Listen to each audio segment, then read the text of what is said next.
Estou lendo o livro Hermenêutica Avançada de Henry Winkler, a partir da página 58.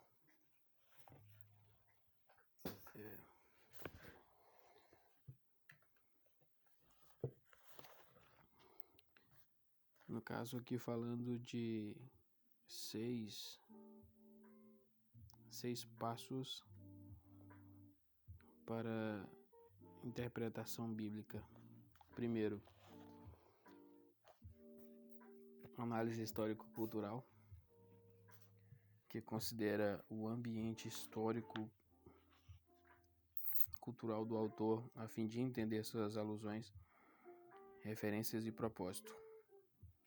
A análise contextual considera a relação de uma passagem com o corpo todo do escrito de um autor, para melhores resultados de compreensão provenientes de um conhecimento de pensamento geral.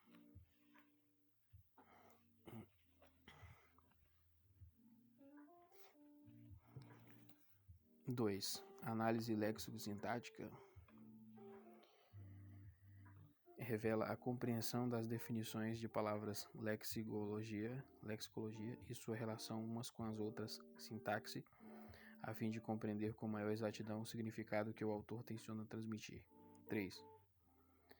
Análise teológica estuda o nível de compreensão teológica na época da revelação a fim de averiguar o significado do texto para seus primitivos destinatários. Assim sendo, ela leva em conta textos bíblicos relacionados, quer dados antes, quer depois da passagem em estudo. 4. A análise literária identifica a forma ou método literário usado em determinada passagem com vistas às várias formas, como história, narrativa, cartas, exposição doutrinal, poesia e apocalipse. Cada uma tem métodos únicos de expressão e interpretação. 5. A comparação com outros intérpretes coteja a tentativa de interpretação derivada dos 4 passos acima com o trabalho de outros intérpretes. 6. A aplicação é o importante passo que traduz o significado de um texto bíblico para seus primeiros ouvintes com o mesmo significado que ele tem para os crentes em época e em cultura diferentes. Em alguns casos, a transmissão se realiza com razoável facilidade.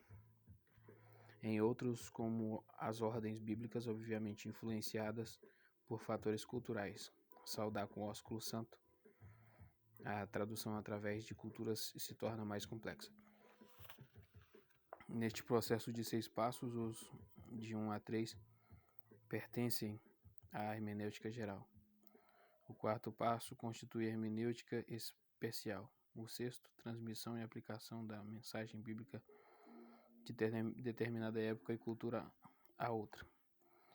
Geralmente não é considerado parte integrante da hermenêutica per si, mas está incluído no texto por causa de sua óbvia aplicação ao crente do século XX, tão distanciado no tempo e na cultura dos primeiros destinatários da mensagem. Análise histórico-cultural e contextual.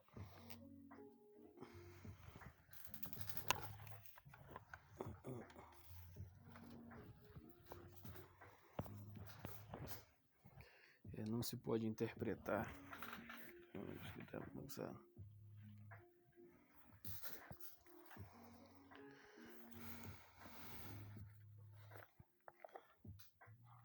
Não se pode interpretar o significado de um texto com certa precisão sem as análises histórico-cultural e contextual. Os 2 exemplos abaixo mostram a importância dessa análise. PC3, Provérbios 22:28, ordena: não remova os marcos antigos que puseram teus pais. Significa este versículo. Letra A, não efetuar mudanças na forma como sempre fizemos as coisas. B, não furtar. C, não remover os marcos que orientam os viajantes da cidade para a cidade. D, nenhum dos casos acima. E E, todos eles. PC4. Hebreus 4:12 afirma: a palavra de Deus é viva e eficaz e mais cortante do que qualquer espada de 2 gumes e penetra até o ponto de dividir alma e espírito, juntas e medulas e apta para discernir os pensamentos e propósitos do coração. Este versículo. Letra A. Ensina que o homem é tricótomo, visto que fala de uma divisão de alma e espírito. Letra B. Ensina que a verdade contida na palavra de Deus é dinâmica e transformadora em vez de morta e estática. Letra C. Faz uma advertência aos crentes professos. É uma pergunta. Faz advertência aos crentes professos? Letra D. Incentiva os cristãos a usar a palavra de Deus de maneira agressiva em seu testemunho e aconselhamento? E letra E. Nenhum dos casos acima. A resposta ao PC3 é B. Se a sua resposta foi A ou C, é provavelmente que você tenha chegado ao texto subconsciente indagando o que significa esse texto para mim. Então ele fala que a resposta ao PC3 é B. Joga aqui, PC3.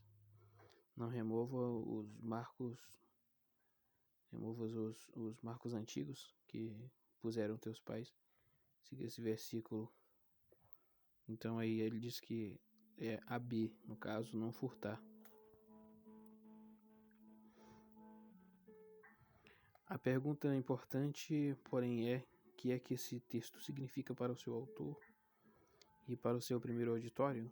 Neste caso, o marco refere-se ao porte que indicava o fim da propriedade de certa pessoa e o começo do seu vizinho. Sem as modernas técnicas de agrimensura, era uma coisa relativamente fácil aumentar a área da gleba, mudando os marcos. A proibição é dirigida contra o tipo específico de furto. A solução do PC4 ficará mais clara quando chegamos ao fim do capítulo, e será respondida então. O objetivo desses exercícios é demonstrar que, se não tivermos conhecimento do ambiente e da formação do escritor, fornecidos pelas análises histórico-cultural e contextual, nossa tendência é interpretar seus escritos indagando o que isso significa para mim, em vez de o que isso significava para o próprio autor. Enquanto não pudermos responder à última pergunta com certa exatidão, não teremos base para reivindicar a validade de nossa interpretação. Fazem-se as análises histórico-cultural e contextual mediante 3 perguntas básicas, cada qual mais específica do que a anterior. São elas: primeiro, qual o ambiente histórico geral em que o escritor fala? 2. Qual o contexto histórico-cultural específico é a finalidade de seu livro? E 3. Qual o contexto imediato da passagem em consideração? Cada uma dessas perguntas ou passos gerais subdivide-se ainda no estudo a seguir. Determinar o contexto geral histórico-cultural.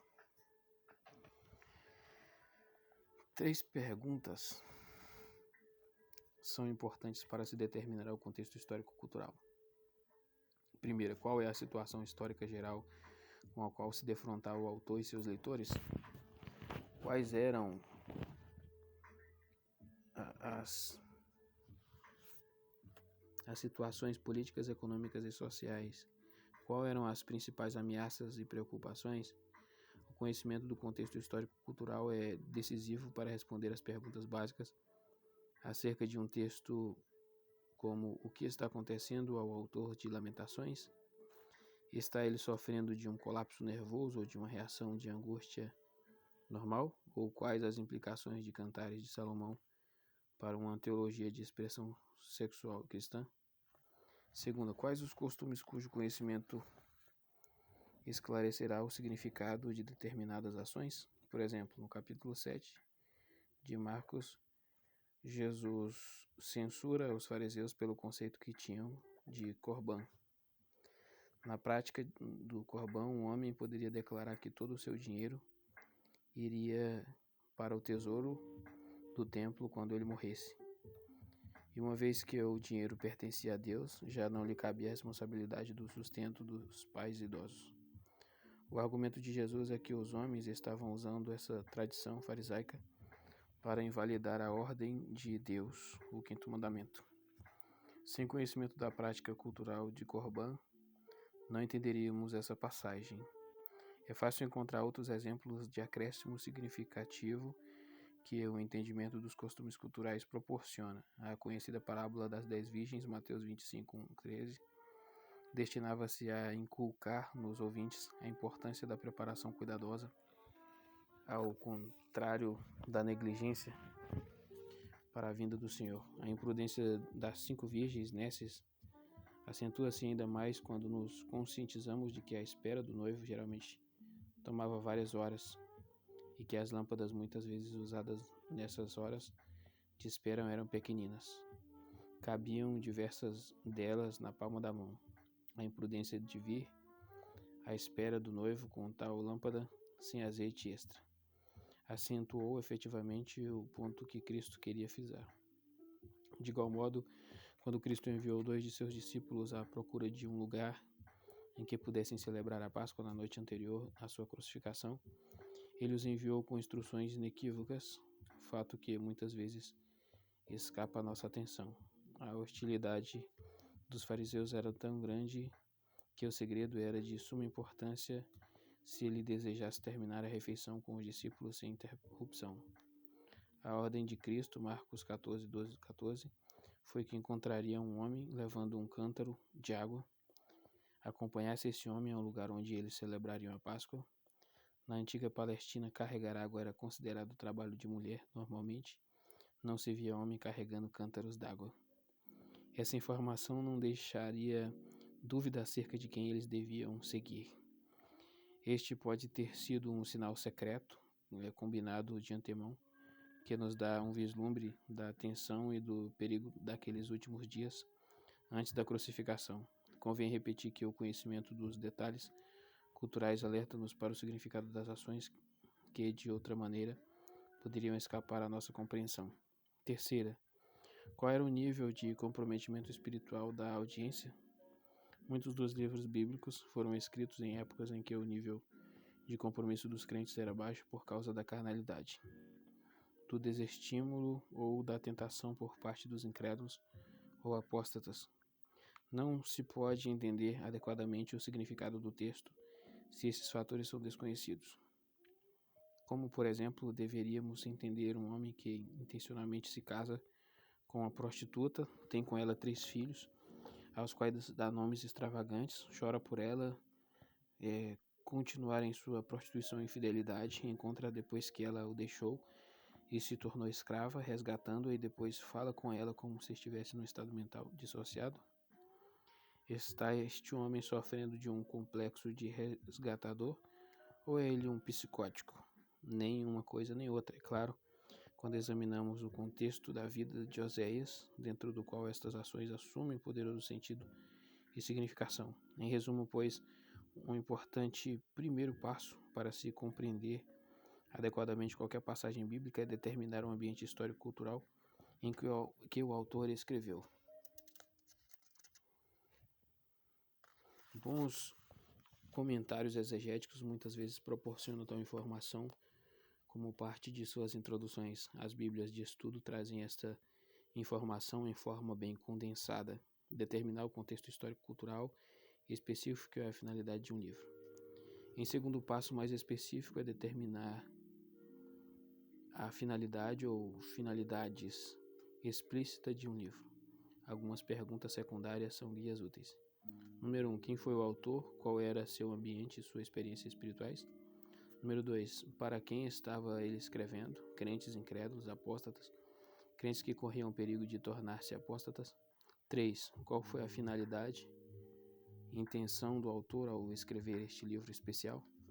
Geralmente é possível descobrir o autor e seus destinatários por via dos dados internos, textuais ou dos externos históricos.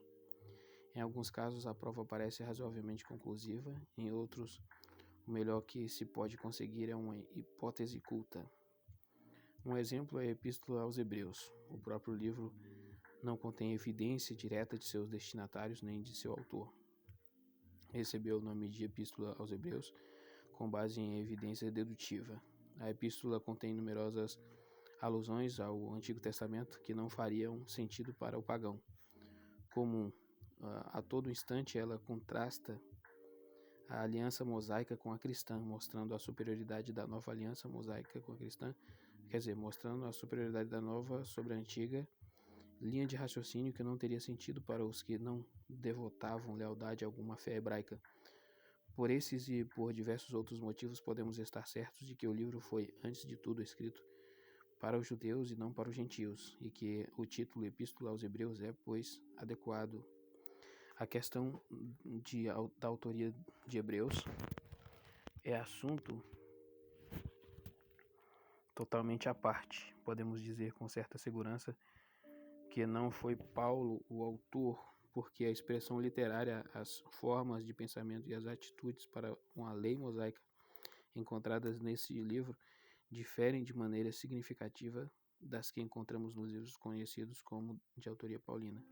Contudo, além dessas indicações, não temos prova concreta de seu autor. A maioria das hipóteses formuladas são conjecturas que não contam com o apoio de prova sólida para finalidades práticas. O problema da autoria do livro não é tão importante quanto o fato de que a igreja primitiva tenha reconhecido sua divina inspiração e autoridade e por isso o incluiu no cânon. Depois que o estudo nos revelar o contexto específico histórico-cultural em que o livro foi escrito, devemos determinar a finalidade dele. São 3 as formas fundamentais de fazê-lo. Em primeiro lugar, observar a declaração explícita do autor ou a repetição de certas frases, por exemplo, Lucas 1, 1-4 e Atos 1, dizendo-nos que o propósito de Lucas era apresentar uma narração coordenada do começo da era cristã. João diz-nos que tinha em mira apresentar um registro do ministério de Jesus para que os homens crescem. A primeira carta de Pedro é uma exortação a que os crentes permanecessem firmes em meio à perseguição. 5:12. 10 vezes se repete a frase, são estas as gerações no livro do Gênesis, quer isto dizer que o objetivo desse livro é registrar os primeiros grupos da raça humana e as intervenções iniciais de Deus na história do homem. Em segundo lugar, observar a parte parenética hortativa de seu escrito. Uma vez que as exortações fluem do propósito, elas propiciam importante pista das intenções do autor. A carta aos Hebreus, por exemplo, está entremeada de exortações e advertências, por isso pouca dúvida existe de que o objetivo do autor era persuadir os crentes judeus que passavam por perseguições, 10:32-35, e não voltar ao judaísmo, mas manter-se fiéis à sua profissão de fé.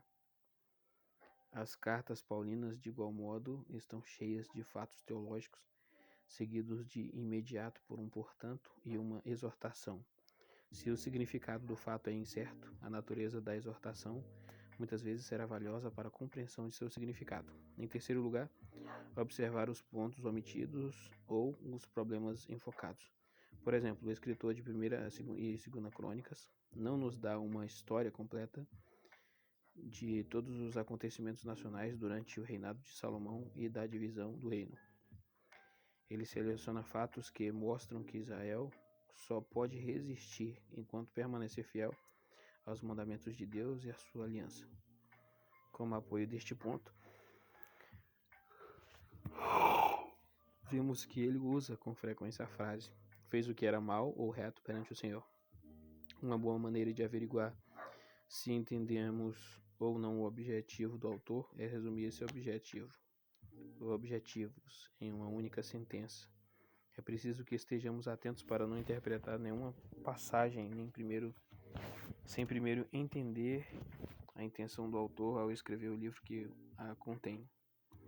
Desenvolver uma compreensão do contexto imediato. Como método de estudo bíblico, tomar textos para efeito de prova é relegado a plano secundário porque erra neste passo. Importante, interpreta os versículos sem dar a devida atenção ao seu contexto. Algumas perguntas secundárias ajudam a entender um texto em seu contexto imediato. Primeira, quais os principais blocos de material e de que forma se encaixam no todo? Alternativamente, qual é o esboço do livro? Os esboços devem levar em conta o fato de que alguns escritores bíblicos são mais organizados do que outros. Segunda, como a passagem que estamos considerando contribui para a corrente de argumentação do autor? Alternativamente, qual a ligação entre a passagem que estamos estudando e os blocos de material que vêm imediatamente antes e depois? De modo geral, há uma ligação lógica e ou teológica entre duas passagens adjacentes quaisquer. Partes do livro de Provérbios podiam ser consideradas como exceção, mas ainda aqui os agrupamentos lógicos de ideias são a miúde evidentes. Terceira, qual era a perspectiva do autor? Às vezes os autores escrevem como se estivessem olhando com os olhos de Deus, como porta-vozes de Deus, especialmente em assuntos de moral, mas em sessões narrativas é frequentemente descreverem fatos da forma como lhes parecem da perspectiva humana, como jornalistas falando fenomenologicamente. Falamos ao pôr do sol, uma metáfora fenomenológica para a descrição mais trabalhosa de que uma seção da Terra está girando para fora do caminho dos raios diretos do Sol. É importante distinguir entre a intenção do autor de ser entendido como porta-voz direto de Deus e sua intenção de falar como um jornalista humano que descreve um evento fenomenologicamente para que se tenha uma compreensão exata do seu significado. Como exemplo da importância desse princípio, consideremos a questão do dilúvio. Foi universal ou local? Por via do contexto, é difícil determinar se a linguagem dos capítulos 6 e 9 de Gênesis pretendia ser entendida numerologicamente da perspectiva divina ou fenomenologicamente da perspectiva humana. Se as frases pereceu toda a carne e cobriram todos os altos montes são entendidas numerologicamente, subentende-se um dilúvio universal. Se essas mesmas frases são entendidas fenomenologicamente, elas poderiam significar parecer em todos os animais que pude observar. Pereceram todos os animais que pude observar. E todos os montes que pude observar ficaram cobertos. Uma descrição fenomenológica poderia implicar, pois, ou um dilúvio universal ou um local. A interpretação tradicional desses versículos tem sido numerológica. Milton Terry crê que a descrição do dilúvio deveria ser entendida de maneira fenomenológica. Diz ele, a narrativa do dilúvio é provavelmente o relato de uma testemunha ocular. A vividez da descrição e a minuência dos detalhes contém a mais vigorosa evidência de que assim é. Foi com probabilidade uma tradição transmitida de Sem para seus descendentes até que finalmente se incorporou nos livros de Moisés. As expressões toda a carne, todos os altos montes e todo o céu denotam simplesmente que o observador conhecia todos eles. Do ponto de vista hermenêutico, o princípio importante é que os escritores bíblicos às vezes tensionaram escrever de uma perspectiva numenológica e às vezes de uma fenomenológica. A interpretação que dermos ao que eles pretendiam dizer erra se deixarmos de estabelecer esta distinção. Quarta, está a passagem declarando verdade descritiva ou prescritiva? As passagens descritivas relatam o que foi dito ou o que aconteceu em determinado tempo. O que Deus diz é verdadeiro. O que o homem diz pode ser verdadeiro ou não.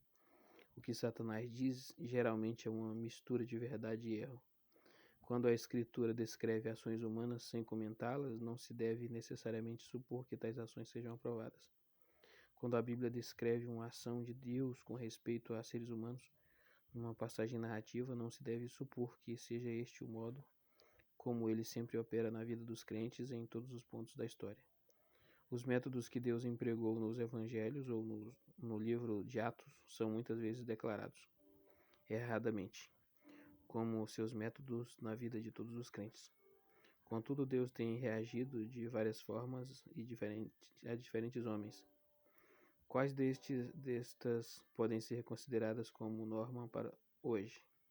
Como se deveria escolher um caso de preferência a outro como o iniciante normativo? As passagens prescritivas da Escritura são tidas como articuladoras de princípios normativos. As epístolas são, antes de tudo, prescritivas, mas de quando em quando elas contêm casos de prescrições individuais em vez de universais. A variedade de governos eclesiásticos que parecem ter prevalecido nas comunidades da igreja primitiva.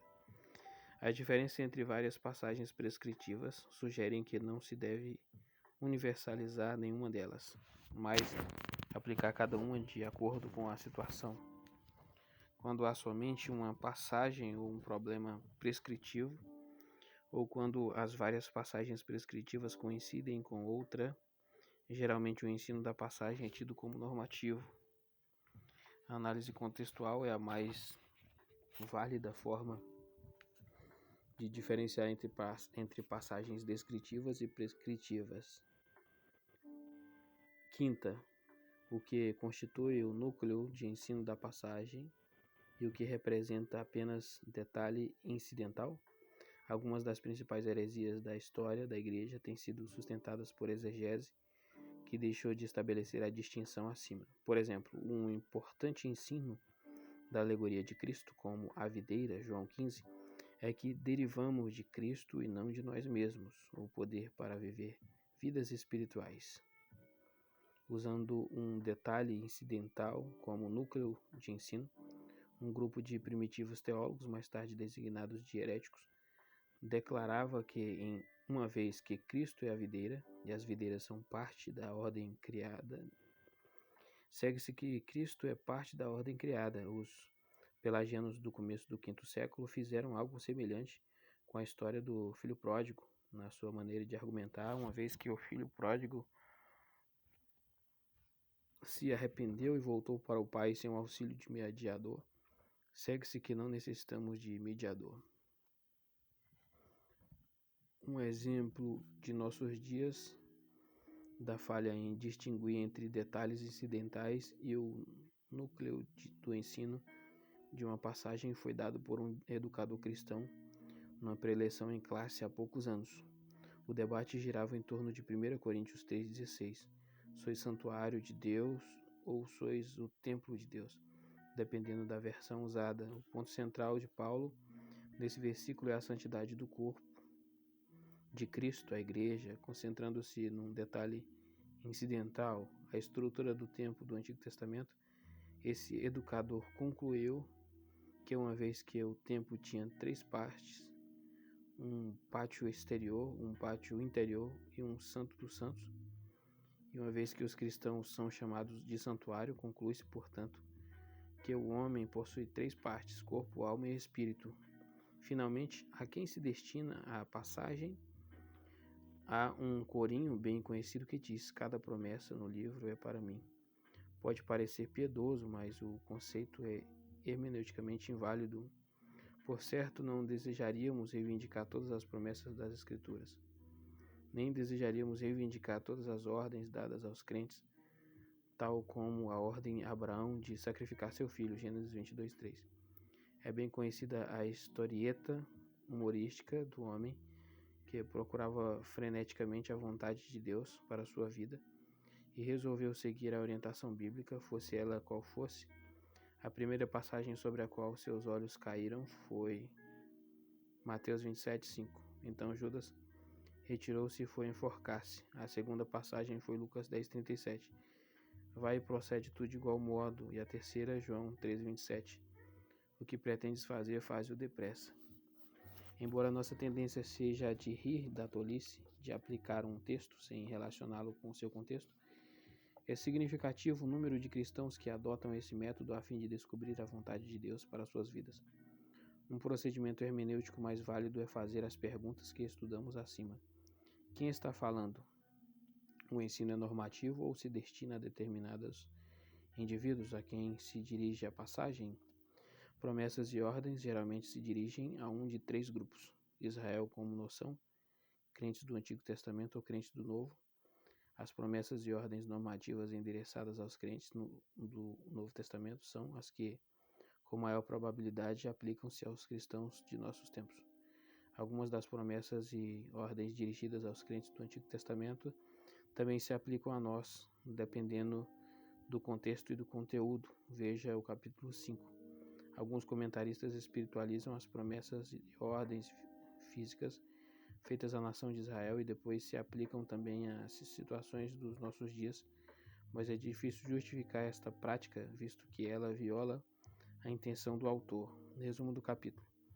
Os passos seguintes estão envolvidos na análise histórico-cultural e contextual. Primeiro, determinar o ambiente geral histórico e cultural do escritor e de sua audiência. Letra A, determinar as circunstâncias históricas gerais. Letra B, está atento às circunstâncias normais culturais que adicionam significado a determinadas ações. Letra C, discernir o nível de compromisso espiritual da audiência. Número 2, determinar o propósito ou propósitos do autor ao escrever um livro. Letra A, observar as declarações implícitas, não explícitas ou frases repetidas. Letra B, observar asserções parenéticas ou hortativas. Letra C, observar os pronomes omitidos ou os enfocados. 3. Entender de que forma a passagem se encontra no contexto imediato. Letra A, localizar os principais blocos de material no livro e mostrar como se encaixam num todo coerente. Letra B, mostrar como a passagem se ajusta à corrente de argumento do autor. Letra C, determinar a perspectiva que o autor tenciona comunicar numerológica, a realidade das coisas ou fenomenológica, a aparência das coisas. Letra D, distinguir entre verdade descritiva e verdade prescritiva. Letra E, distinguir entre detalhes incidentais e ponto central do ensino de uma passagem. E letra F, localizar a pessoa ou categoria de pessoas às quais a passagem é dirigida. Exercícios PC4.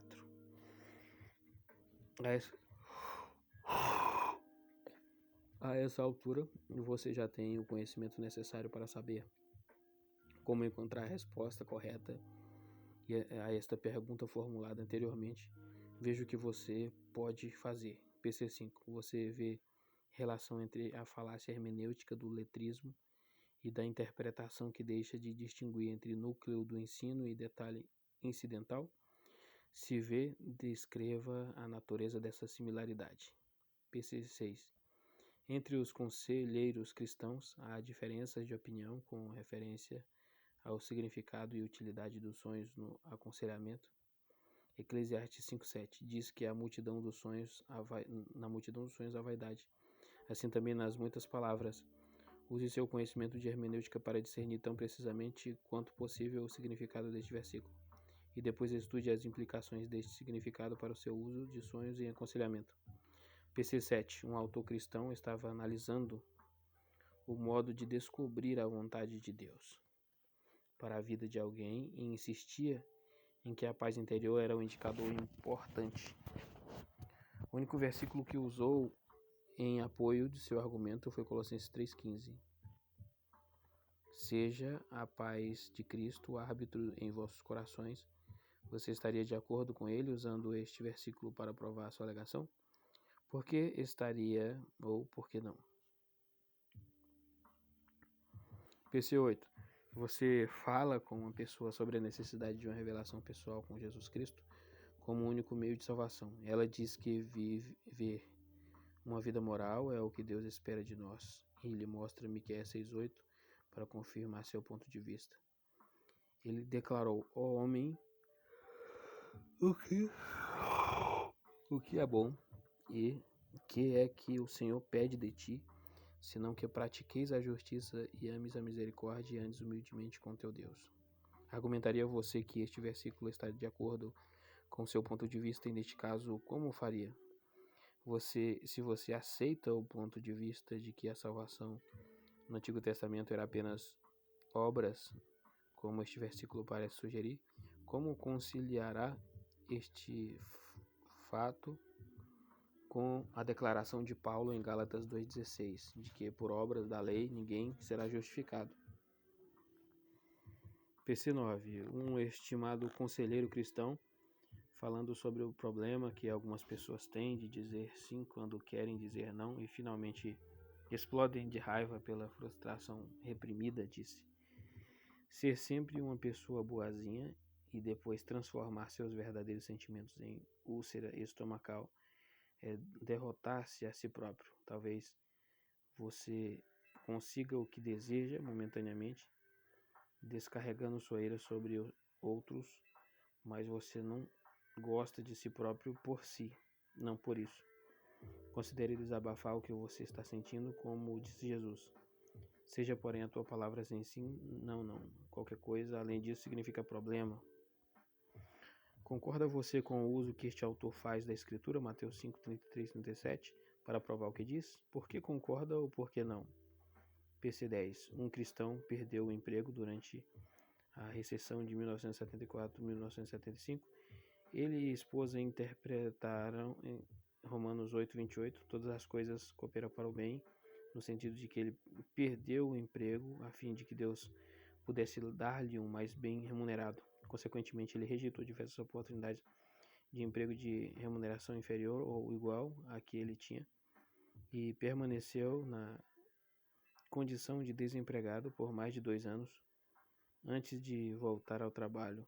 Concorda você com a interpretação que ele deu a este versículo? Por que sim ou por que não?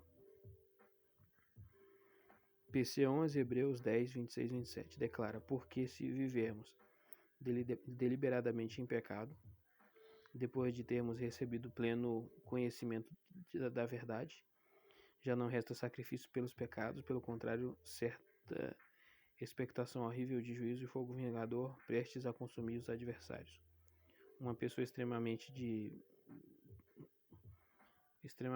deprimida dirige-se a você uma semana atrás de propósito e deliberadamente furtou alguma mercadoria de uma loja e agora, com base nos versículos acima, crê que não há possibilidade de arrependimento e perdão. Como você aconselharia? PC 12. Um versículo predileto usado nas canções de Natal, em alguns cartões de condolências, em Isaías 26:3. Tu, Senhor, conservarás em perfeita paz aquele cujo propósito é firme, porque ele confia em ti. São válidos estes usos deste versículo. No caso, usos deste versículo. PC 13. Uma senhora procura-o por solicitação do marido. Diz ela que teve uma visão com instruções para que deixasse o marido e a família e fosse para a Bulgária. O marido procurou raciocinar com ela, mostrando que essa visão devia ter outra explicação, não vinha de Deus, uma vez que primeiro os filhos e o marido necessitavam dela, segundo, Deus não fez os demais membros da família chamado do semelhante, 3, ela não tem sustento financeiro, e 4, as juntas de missões às quais ela se candidatou não aceitaram.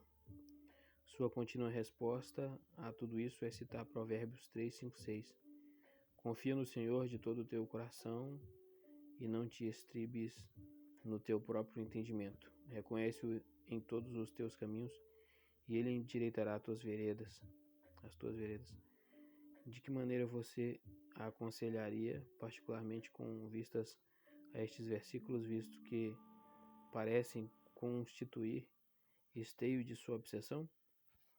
PC 14. Você acaba de dizer a alguém que não concorda com o uso oracular da Escritura, consultar a Bíblia abrindo-a e aplicando as primeiras palavras que lemos como instruções de Deus a nós, porque geralmente isso interpreta as palavras sem relacioná-las, com o seu contexto. Essa pessoa argumenta que Deus muitas vezes usou este método para trazer-lhe consolo e orientação. Como responderia você?